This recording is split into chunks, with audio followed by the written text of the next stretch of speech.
Hello all, welcome back for another video of Service Reset My Car.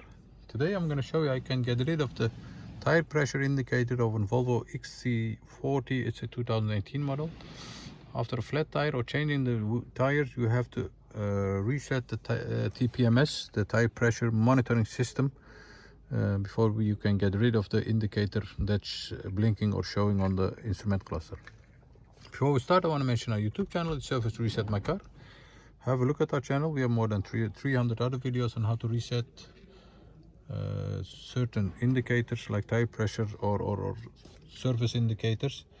Use the commentary if you have any questions and comments. Okay, let's start with this one. We changed the tires and the indicator on the dashboard was flashing, and I'm gonna show you how I got rid of that. Let's start by pressing the ignition on. Let's press this start button.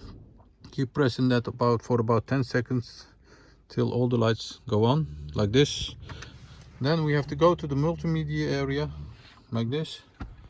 I had to search for myself, and I hope you don't have to search for yourself. Swipe to the left or to the right. Go to car status.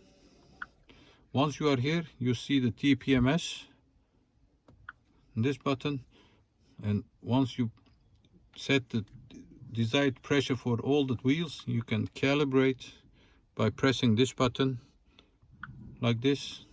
Press OK to confirm, and the indicator for the tire pressure must have gone after pressing confirm,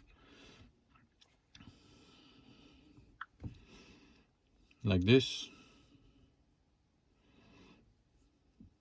Wait for about 10-15 seconds.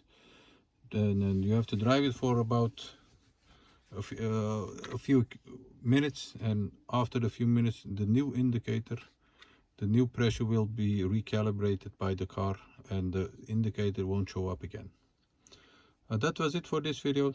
Thanks for watching, and hope to see you next time with another video. Stay safe, take care, bye bye.